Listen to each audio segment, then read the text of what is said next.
ሃይ ይሄ ኩኪንግ ዊዝ ማርታ ነው። እንደምን ዋላችሁ? ዛሬ ደግሞ በአቮካዶ የሚሰሩ ቁርሶች ይዤላችሁ ቀርቤያለሁ። ተከታተሉ። ቴንክ ዩ። የመጀመሪያውን ቶስት ለመስራት የምንጠቀመው ዳቦ የኦትስ ዳቦ ወይም ደግሞ የአጃ ዱቄት ዳቦ ነው።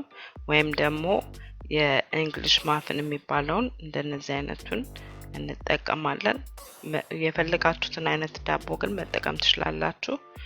ይሄን ለሁለት እንቆርጠውና ቶስት እናደርጋለን። ከዛ በኋላ እንዴት አቮካዶን ቆራርጠን ላዩ ላይ እንደምናደርግ አሳያችኋለሁ። ቶስት ያደረግነውን ዳቦ ሳህን ላይ ካረግን በኋላ አቮካዶን ለሁለት እንቆርጠዋለን። ከዛ ፍሬውን እናወጣና እዛው ላይ እንዳለ ስላይስ እናደርገዋለን። በቀጫጭን እንቆርጠዋለን። ለማውጣት እንዲመች ብዬ ነው እዛው ላይ የማደርገው። ከፈለጋችሁ ግን ልጣችሁ መክተፍም ትችላላችሁ።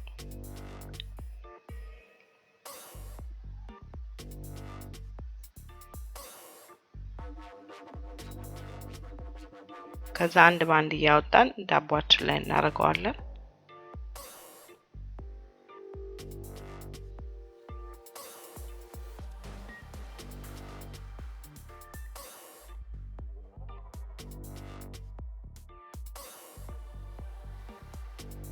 አሁን እዛው ላይ ቁንዶ በርበሬ እንሰንስበታለን። ከዛ ወደ ግማሽ ማንኪያ የሚሆን ጨው እናደርጋለን፣ ለሁለቱም ማለት ነው።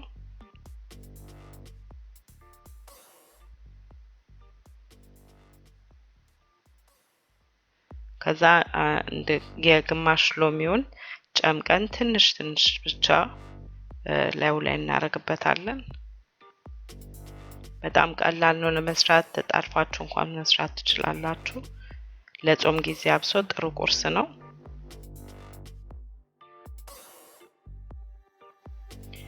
ይሄንን ይመስላል እንግዲህ። አሁን ደግሞ ከፈለጋችሁ ላዩ ላይ እንቁላል አርጋችሁ እንዴት እንደምትሰሩ አሳያችኋለሁ።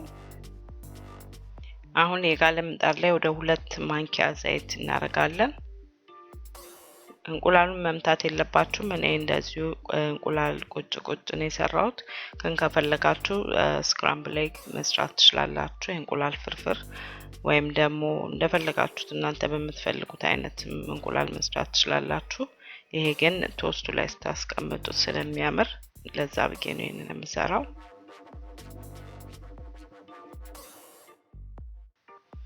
በጣም መብሰል የለበትም። ትንሽ ቀረት ሲለው ማለት አስኳሉ ትንሽ ቀረት ሲለው ማውጣት ትችላላችሁ። ከፈለጋችሁ ግን እስከ መጨረሻም ኩክ ማድረግ ትችላላችሁ። ግን ነጩ ፓርት መብሰሉን እርግጠኛ ሁኑ።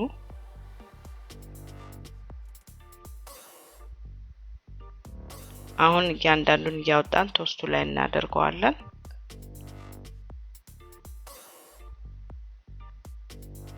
እንግዲህ ይሄንን ይመስላል። እንደምትወዱት እርግጠኛ ነኝ። ቀላል ነው።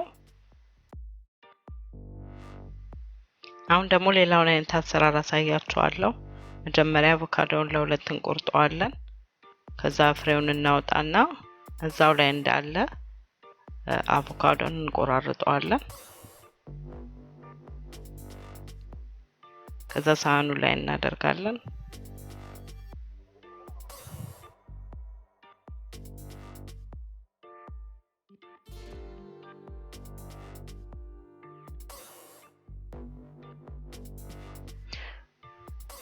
ከዛ ደግሞ አንድ ቲማቲም እንደዚህ ቆረጥ እናደርጋለን። እሱንም እዛው ሳህናችን ውስጥ እንጨምረዋለን።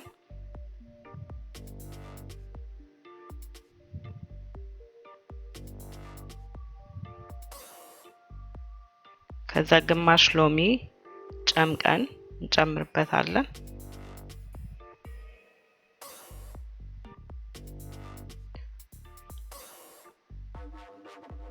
አንድ የሻይ ማንኪያ ኦሊቭ ኦይል እና አንድ ማንኪያ ጨው እናደርጋለን ወይም ግማሽ ማንኪያ እንደምትፈልጉት ማድረግ ትችላላችሁ።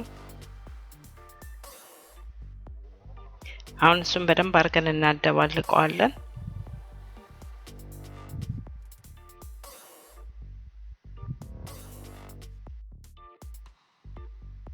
ከዛ በኋላ ቶስት ያደረግነው ዳቦ ላይ እናደርገዋለን። ቀደም የኦትሱን የአጃውን ስለተጠቀምኩ አሁን ደግሞ እንግሊሽ ማፍኑን እንጠቀማለሁ። እሱ ላይ አደርገዋለሁ።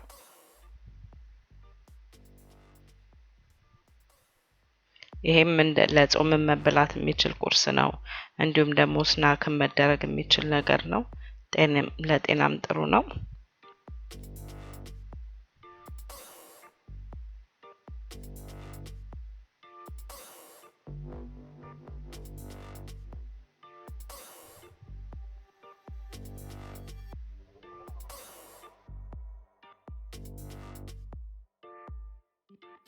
ይሄንን ይመስላል የሰራ ነው። እንደዚህ ቆርጠን እናየዋለን። እንደምታዩት ትንሽ እንቁላሉም በጣም አልበሰለም። ወረድ እንትን አለው፣ ለዚህ ሊኩዊድ አለው። ቶስቱም ደረቅ ብሏል።